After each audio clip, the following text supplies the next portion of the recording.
नमस्कार, मी लतिका। आज मी तुम्हाला बटाट्याची मस्त अशी रेसिपी बनवून दाखवणार आहे। त्यासाठी बघा कढई गरम करत ठेवली, त्यामध्ये आपण थोडंसं तेल घालून घेऊया आणि गरम होऊन देऊया। तेल गरम झालेलं आहे आणि तेल थोडंसं मी पसरून घेतलेलं आहे। त्याच्यामध्ये ते बटाटे काढून घ्यायचे आणि 2 मिनिटं परतून घ्यायचे। 2 मिनिटं मीडियम गॅसवर बघा मी परतून घेतलेलं आहे। ह्याच्यामध्ये काय करणार आहे, थोडंसं एकदम मीठ टाकून घ्यायचं, मिक्स करून घेऊया। मीठ टाकल्यानंतर मिक्स करून घेतलेलं आहे। गॅस करणार आहे आता मी बारीक आणि थोड्या थोड्या वेळाने मी हलवत राहणार आहे। आता बटाट्यासाठी आपल्याला वाटण बनवायचे, तर कोथिंबीर घेतलेली एक मुठभर, त्याची देठं पण घेतलेली आहेत। 7 ते 8 पाकळ्या भाजून घेतलेल्या आहेत लसणाच्या।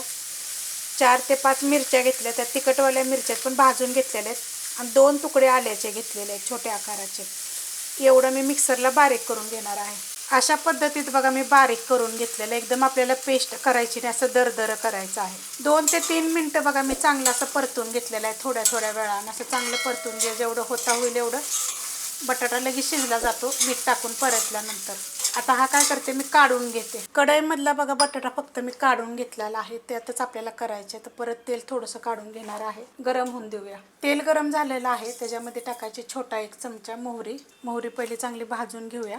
त्यात टाकायचं आपल्याला छोटा 1 चमचा जिरं, कढीपत्ता,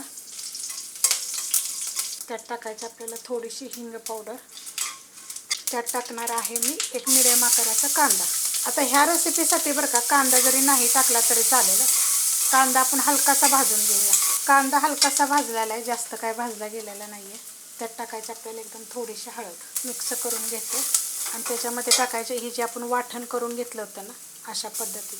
ह्याच्यामध्ये वाटणामध्ये थोडंसं तुम्ही जिरं जरी टाकून बारीक केलं तरी पण चालू शकते। त्याला 1 मिनिटभर फक्त मी परतून घेणार आहे।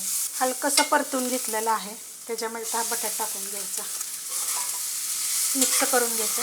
मिक्स करून फक्त घेतलेला आहे, गॅस बारीकच केला होता। आपण पहिलं थोडंसं मीठ टाकलं होतं, परत थोडंसं टाकायचं, म्हणजे चवीप्रमाणे। पहिलं थोडंसं बटाटा परतताना टाकलं होतं, आता थोडं टाकायचं। एकूण चवीप्रमाणे बघूनच टाकायचं, अर्धा अर्ध। मिक्स करून घेते आणि ह्याच्यावर काय करायचं माहिती आहे का, एकदम बारीक गॅस आहे, बिलकुल गॅस वाढवायचा नाही। आणि ह्याला कशी माहिती आहे का, कोथिंबीर थोडीशी जास्तच घालायची। आता कशी कोथिंबीर पण चांगली फ्रेश चांगली भेटते। एक 5 मिनिटासाठी एकदम बारीक गॅसवर मी 5 ते 7 मिनिट बघा झाकून ठेवलं होतं। एकदा पण हलवलं नाही आहे। पहिला बटाटा तर आपण परतून घेतला होता 2-3 मिनिटासाठी मिडियम गॅसवर, परत बारीक गॅसवर मसाल्यात आपण चांगलं परतून घेऊन बघा परत झाकण ठेवलं होतं।